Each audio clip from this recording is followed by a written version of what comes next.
Okay, with the wickedest man in the world who comes up with these titles. That's got to be some kind of record, right? But hey, that's why we're here, to dive deep.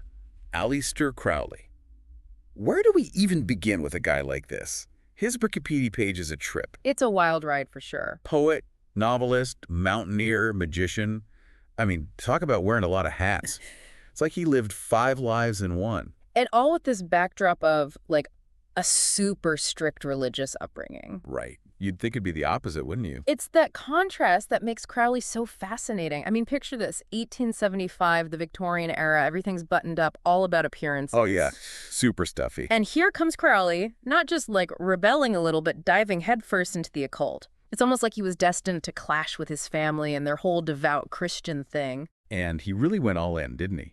I mean, who just decides to change their name because it sounds more favorable for becoming famous? Yeah. The guy was born Edward Alexander Crowley, and he just decides, nope, Aleister Crowley has a better ring to it. What does that tell you? Bold move for sure. And the name change wasn't random either. Switching to Aleister, which is like the old Gaelic form of Alexander. It's fancy. It hints at this early fascination with mysticism, you Yeah. know? Like he was consciously choosing an identity that was anything of ordinary. Even back then, he was drawn to the power of names, of symbols. And not just in theory. This guy was the real deal. The first ascent of the Munch.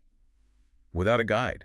In the Swiss Alps. That's hardcore. That's not just adventures. That's like next level daring. Or driven.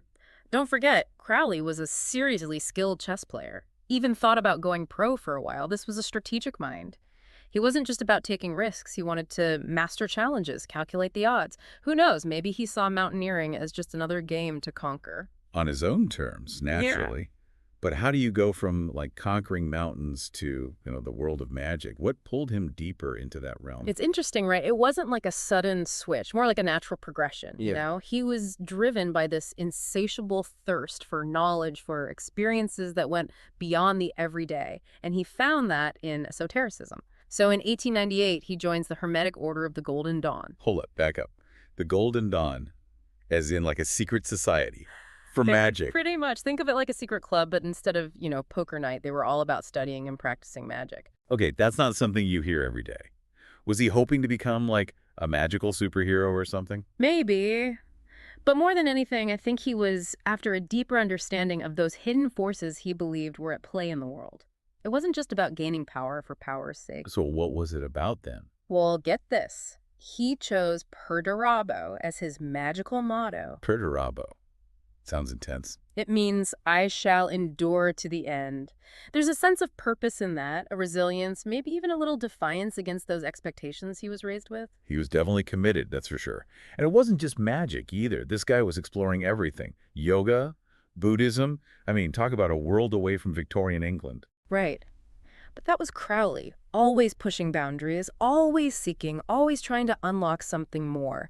And this dedication to the unconventional, to pushing his own limits both physically and mentally, well, it ultimately led him on a journey to Egypt. And that, my friend, is where things get really interesting. Last time, Yeah. we left off with Crowley on this quest for like ultimate knowledge, right? Diving into magic, yoga, Buddhism.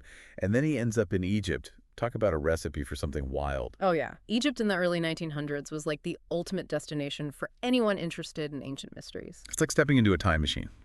Pyramids, hieroglyphs. Hmm. You can practically feel the history. And Crowley, never one to miss a dramatic opportunity, decides he's going to really lean into it. How so? He rents this lavish apartment in Cairo with his wife, Rose, and they basically set themselves up as a prince and princess. They even had a temple room. No way. Okay, Yeah. that's next level extra.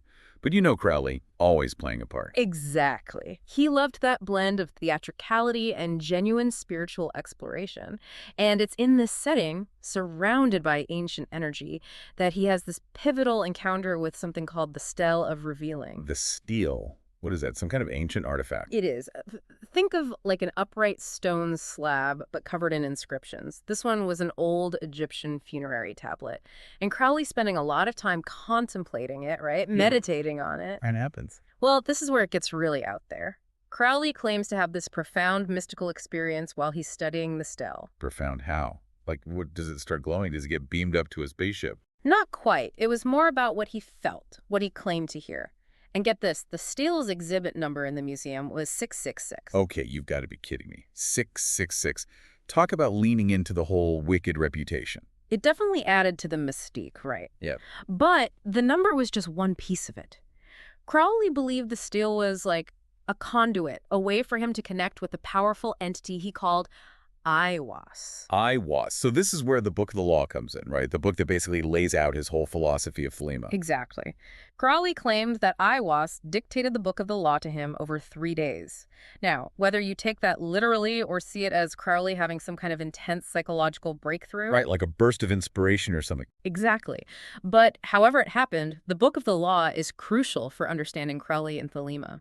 And at the heart of it all is that infamous phrase, "Do what thou wilt shall be the whole of the law." Oh, yeah, that one. I can see why people might get the wrong idea about that. It definitely gets taken out of context a lot. It sounds kind of like just do whatever you want, no rules. Which, knowing Crowley. Right. It fits with his whole rebellious image, but it's more complex than that. Okay, so break it down for us. What did Crowley actually mean by do what thou wilt? He was talking about aligning yourself with your true will, which he believed was like this essential purpose, a path each person is meant to follow. It wasn't about just indulging every whim. It was about figuring out what your true will was and then having the courage to actually live it, even if it meant going against societal expectations. So more about self-discovery than self-indulgence. Exactly. It's about finding your own unique path instead of blindly following the crowd, which makes sense considering how Crowley lived his own life. Although, wasn't his life also full of things that, went directly against those norms? Like, we're talking about the guy dubbed the wickedest man in the world. Right, and that's where things get really interesting.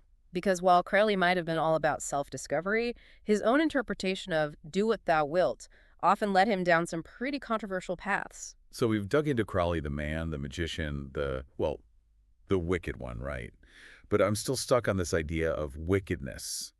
It feels kind of simplistic, don't you think? Like a headline that misses the whole story. Totally. Crowley was a master of grabbing attention, and nothing sells papers like a good scandal. Right. But his influence goes way beyond that. We're talking the Beatles, Led Zeppelin, even Ozzy Osbourne. These aren't exactly occult icons, but Crowley's imagery, his ideas, they're there. What do you think drew them to him? It's that sense of rebellion, Crowley was all about pushing boundaries, exploring the taboo. For artists trying to do the same in their own fields, he's a powerful figure. And it's not just about being shocking, is it? There are people who are genuinely drawn to Thelema, even now. What resonates so much about his philosophy? I think it's that desire for authenticity, to define your own life on your own terms. Do what thou wilt can be dangerous, sure, but it's also a call to self-discovery, to break free from dogma. That's still relevant today, wouldn't you say? Absolutely. And we didn't even get into his views on power, which were anything but mainstream. Oh, right. He wasn't a fan of democracy, that's for sure. He thought it could stifle individuality. Which, knowing Crowley, tracks. But he wasn't talking about power over others, was he? No, it was more about mastering yourself, harnessing your own potential. True power, for Crowley, came from aligning with your true will, not from controlling other people. So again, he goes back to that self-knowledge, that inner strength, which makes his views on women all the more interesting, right? Because he seemed to both challenge and reinforce certain norms. It's a bit of a head-scratcher. Oh, Crowley was full of contradictions. On the one hand, he championed women's potential in magic, saw them as equals in that sense. But then he could also be pretty darn sexist, reflecting those old-fashioned views of his time. So which one was it? It's hard to pin him down. Was he a visionary? A charlatan? A man of his time or ahead of his time? Maybe a little bit of everything. He was a master at cultivating that ambiguity, that sense of mystery. Even now, we're still debating his legacy. It's like he wouldn't have it any other way. Crowley loved a good debate. But beyond all the controversy, the scandals, the wild stories, it makes you think, how do we define our own true will in this crazy world? Do we play it safe? Or do we forge our own path, even if it ruffles some feathers? That's the question Crowley throws at us, and it's not an easy one to answer. Thanks for joining us for this wild ride as we explored the life, beliefs, and lasting impact of Aleister Crowley. It's been a journey of discovery, to say the least. Until next time, keep questioning, keep exploring, and remember, sometimes the most intriguing figures in history are the ones who defy easy categorization.